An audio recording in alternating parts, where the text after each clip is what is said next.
शिक्षण MD medicine काय चिकित्सा DY पाटील पिंपरी पुणे या ठिकाणी झालं.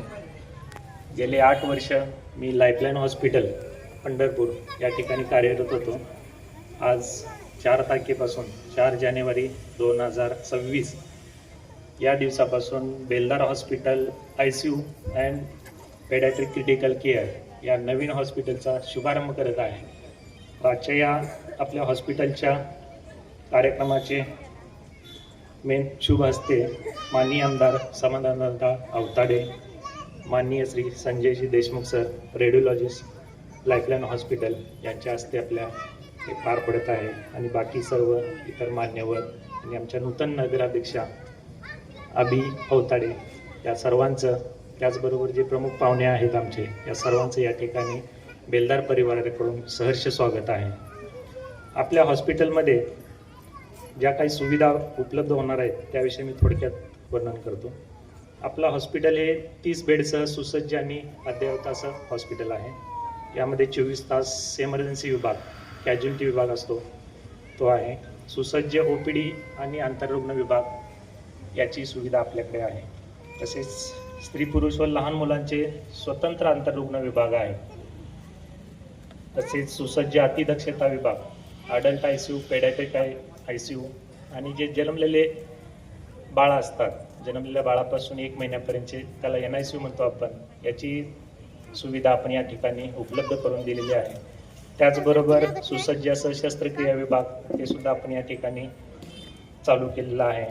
बालरोग विभागामध्ये लहान बाळांना झटके येणे, निमोनिया किंवा बालदमा, पोटाचे विकार असतील, डेंग्यू, मलेरिया, टायफॉइड यासारखे आजार असतील संसर्गजन्य. तसेच NICU मध्ये निमोनिया, कावीळ, झटके येणे, कमी दिवसाचं बाळ किंवा न रडलेले बाळ अशा रुग्णांवरती इलाज केले जातील.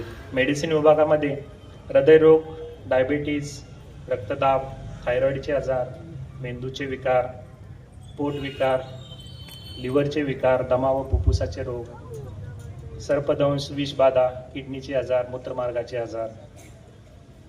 तसेच ट्रॉमा केअर सेंटर याची सुविधा आपल्या मेडिसिन विभागांतर्गत आपण सुरू करत आहोत. तसेच शस्त्रक्रिया विभागामध्ये हर्निया, अपेंडिक्स, हायड्रोसील, आतड्याला छिद्र पडणे किंवा पीळ पडणे, प्रोस्टेट शस्त्रक्रिया, पित्ताशस्त्र शस्त्रक्रिया, फायमोसिस व इतरही अजून बऱ्याच शस्त्रक्रिया आहेत ज्याची आता सध्या नावं घेता येत नाहीत आपल्याला. जसे पेशंट आपल्याला हे होतील त्यानुसार आपल्याला ठरवता येईल. या हॉस्पिटलचा उद्देश हा एकच आहे की आपल्या भागातील गोरगरीब रुग्णांना, जेणेकरून पुढे जाऊन मोठमोठ्या हॉस्पिटलमध्ये जाऊन जे हे करावं लागतात उपचार पद्धती वगैरे, त्या सगळ्यांची सुविधा आपल्या बेलदार हॉस्पिटलच्या माध्यमातून मंगळवेढा येथे आपण देण्याचा प्रयत्न करणार आहोत.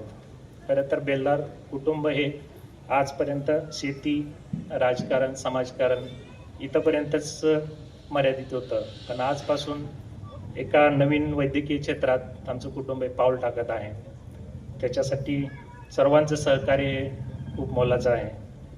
तसेच या हॉस्पिटलचा उद्देश हा आहे की बऱ्याच ठिकाणी, मोठमोठ्या ठिकाणी काम करत असताना, पुण्यासारख्या ठिकाणी, कोल्हापूर असेल, पंढरपूर असेल, या सर्व ठिकाणी काम करत असताना एक गोष्ट जाणवली की बऱ्याच लोकांना असं मोठ्या सिटीमध्ये जाण्याची हे नसते, म्हणजे इच्छा होत नाही की पुढे जाऊन उपचार करावं किंवा हे करावं.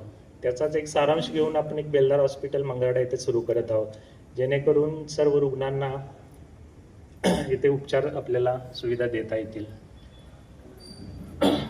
त्याचबरोबर मी लाईफलाईन हॉस्पिटलमध्ये काम करत असताना जवळजवळ 8 वर्ष मी